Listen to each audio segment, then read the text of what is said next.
जय हिंद प्यारे साथियों। हम सेल्स के बारे में यानी कोशिकाओं के बारे में पढ़ना प्रारंभ किए थे। हमने पिछले वीडियो में किस टॉपिक पर चर्चा की आप देख सकते हैं। बायोलॉजी हमने बताया, जनक कौन है, लैमार्क और ट्रेविनास शब्द इन्होंने दिया।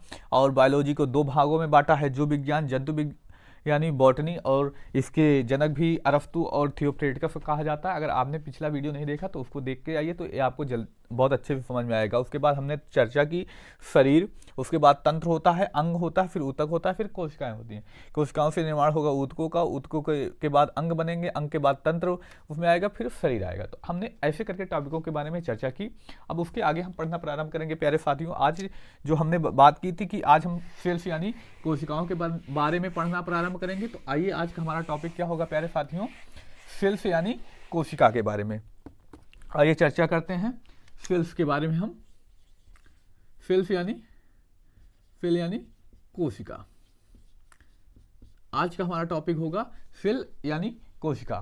अब पहले हम इनसे कौन महत्वपूर्ण प्रश्न बनते हैं उनके बारे में चर्चा कर लें, फिर उसके बाद हम इसमें और डिटेल से चर्चा करेंगे। देखिए, इसमें जो साइटोलॉजी एक शब्द आता है, क्या है प्यारे साथी, साइटोलॉजी शब्द आता है। अब फाइटोलॉजी क्यों इंपॉर्टेंट है प्यारे साथियों, तो याद रखिएगा प्यारे साथी, विज्ञान की वह शाखा जिसमें कोशिका का अध्ययन किया जाता है। तो विज्ञान की जिस शाखा के अंतर्गत कोशिका का अध्ययन किया जाता है उसको क्या कहते हैं, फाइटोलॉजी, कोशिका का अध्ययन। इंपॉर्टेंट है प्रश्न, कई बार पेपरों में पूछा गया है, बताइए विज्ञान की वह शाखा जिसमें कोशिका का अध्ययन किया जाता है वह कौन सी है, तो साइटोलॉजी शाखा है। आप लोग को अगर पहली बार आए तो सब्सक्राइब जरूर करके जाइएगा प्यारे साथियों। अब वहीं अगर बात करें, जो हमारी कोशिका होती है, अगर कोशिका को परिभाषित करें तो इसका काम क्या क्या होता है, तो एक इसको कोशिका की संरचनात्मक इकाई और क्रियात्मक इकाई कहते हैं, क्योंकि सबसे छोटा अंग होता है। इसमें सारी वो क्रियाएं होती हैं जो मनुष्य के अंदर होती हैं। इसमें श्वसन भी होगा, इसमें प्रोटीन का निर्माण होगा, इसमें जितने भी होंगे प्रोटीन वोटीन सब यहीं से बनने वाले हैं। तो ये बहुत ही इंपॉर्टेंट होता है। इसलिए कोशिका को हम क्या कह देते हैं प्यारे साथियों, कोशिका क्या है प्यारे साथियों, तो यहाँ पे बन जाता है प्रश्न, शरीर की संरचनात्मक इकाई भी इसे कहते हैं। शरीर की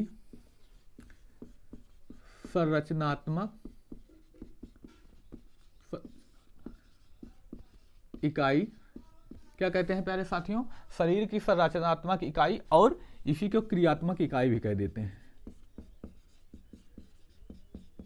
क्रियात्मक इकाई भी कह देते हैं।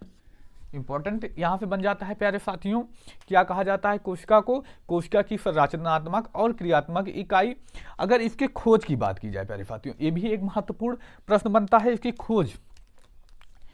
खोज की बात की जाए, खोज किसने की, तो रॉबर्ट हुक ने की। किसने प्यारे साथियों, रॉबर्ट हुक ने की। खोज किसने की, तो रॉबर्ट हुक। कब की, तो 1665 ईस्वी में। 1665 ईस्वी में कोशिका की खोज रॉबर्ट हुक ने की।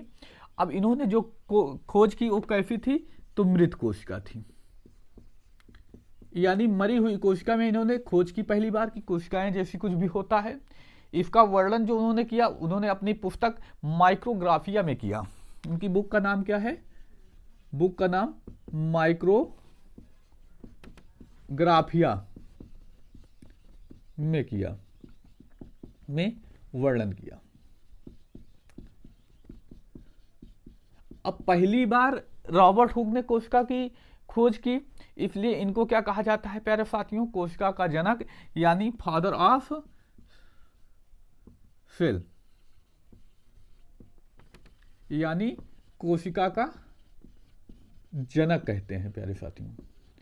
इंपॉर्टेंट यहां से प्रश्न, कोशिका का जनक किसे कहा जाता है, तो याद रखिएगा रॉबर्ट हुक जी को कहा जाता है।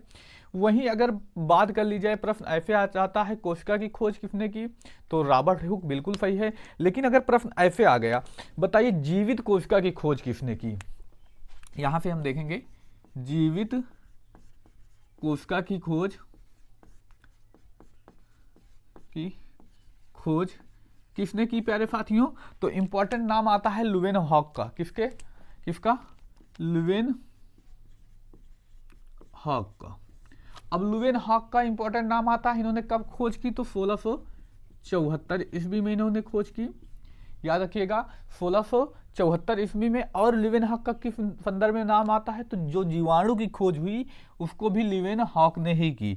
जीवाणु की भी खोज किसने की, जीवाणु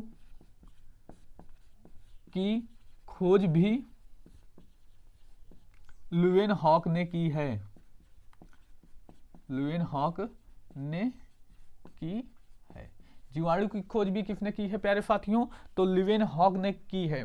अगर वहीं बात किया जाए कोशिका सिद्धांत, कोशिका सिद्धांत किसने दिया, तो कोशिका कैसे कार्य करती हैं, क्या होता है, इनमें क्या क्या पाया जाता है, वो सारे किस सिद्धांत पे काम करते हैं, इन सब के बारे में जो डिटेल से वर्णन किया उसको किसने किया, स्लाइडेन और स्वान ने। कोशिका सिद्धांत, कोशिका सिद्धांत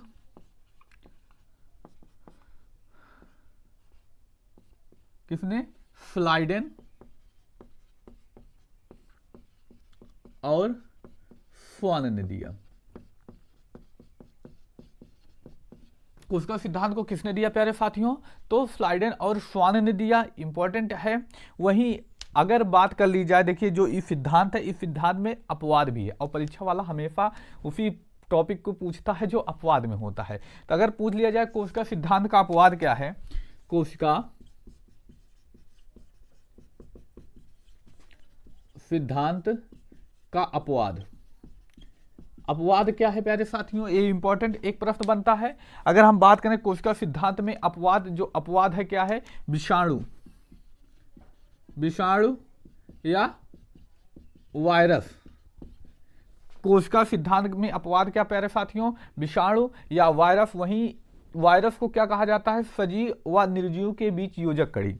इसको क्या कहते हैं, विषाणु को सजीव व निर्जीव के बीच की योजक कड़ी। योजक कड़ी क्यों, क्योंकि प्यारे साथियों जो विषाणु होता है, वायरस जो होता है, वो हमेशा मृत होता है। अगर या हम निर्जीव के संपर्क में आएगा तो मृत हो जाएगा, और वहीं सजीव के संपर्क में जैसे ही आएगा वो जीवित हो जाता है। इसलिए इसको सजीव व निर्जीव के बीच की योजक कड़ी कहते हैं प्यारे साथियों। वहीं अगर पादप और जंतु के बीच की योजक कड़ी पूछ लिया जाए, किसके बीच प्यारे साथियों, पादप और जंतु के बीच की योजक कड़ी, पादप और जंतु के बीच की योजक कड़ी, योजक कड़ी तो हम किसे कहेंगे प्यारे साथियों, तो युगलीना को कहेंगे। किसको, युगलीना को। यहां से इंपॉर्टेंट प्रश्न युगलीना को कहा जाएगा। और एक दो महत्वपूर्ण प्रश्न के बारे में हम चर्चा करें। वही अगर पूछ लिया जाए सबसे बड़ी कोशिका, सबसे बड़ी कोशिका, तो प्यारे साथियों कौन सी होती है सबसे बड़ी कोशिका, तो याद रखिएगा प्यारे साथियों कौन होती है, माइक्रोप्लाज्मा।